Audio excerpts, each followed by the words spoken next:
அண்ணி எப்படி அண்ணி கரெக்டா சாப்பிடுற நேரத்துல வந்திருக்கீங்க? நான் எங்க வந்தேன்? இந்த இட்லி சாம்பார் இருக்கே, இந்த வாஸ்து தான் குவார்டர்ஸ் வரைக்கும் என்னை இழுத்துச்சு.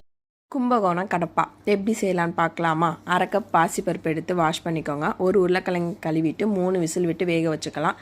தேங்காய், பச்சை மிளகாய், ஒரு பொட்டுக்கடலை 2 ஸ்பூனு, கொஞ்சோண்டு சீரகம் போட்டு நல்லா பேஸ்ட்டாக அரைச்சி எடுத்துக்கலாம். நெக்ஸ்ட்டு ஒரு பேனில் வந்து ஆயில் ஊற்றிக்கோங்க. ஆயில் ஊற்றிட்டு ஹோல் ஸ்பைசஸ் எல்லாமே ஆட் பண்ணிக்கலாம். ஹோல் ஸ்பைசஸ் போட்டு இதில் ஒரு ஸ்பூன் வந்து சோம்பு மட்டும் ஆட் பண்ணிக்கோங்க. இது நல்லா வதங்கினதுக்கப்புறம் ஒரு பெரிய வெங்காயத்தை கட் பண்ணி இதில் சேர்த்துக்கலாம். வெங்காயம் நல்லா வதங்கினோன்னா கருவேப்பிலை போட்டுட்டு 1 ஸ்பூன் இஞ்சி பூண்டு பேஸ்ட் போட்டுக்கோங்க. இஞ்சி பூண்டு பேஸ்ட்டு ஸ்மெல்லு போனதுக்கப்புறமா ஒரு தக்காளி 2 தக்காளி கட் பண்ணி வச்சுக்கோங்க.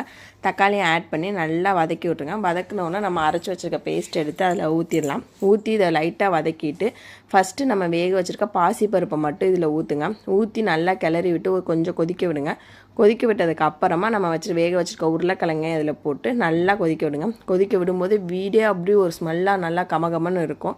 லாஸ்ட்டாக இதில் ஒரு கை கொத்தமல்லி தழை தூவி இறக்குனீங்கன்னா கும்பகோணம் கடப்பா ரெடி. செம்ம டேஸ்ட்டாக இருக்கும். பூரி, சப்பாத்தி, இட்லி எல்லாத்துக்குமே வச்சு சர்வ் பண்ணலாம். நான் இன்றைக்கி தோசை கூட வச்சு சர்வ் பண்ணேன். செம்ம டேஸ்ட்டாக இருந்துச்சு. இது மாதிரி உங்கள் வீட்லேயும் பண்ணி கொடுங்க. நெக்ஸ்ட் வீடியோவில் பார்க்கலாம். பாய்.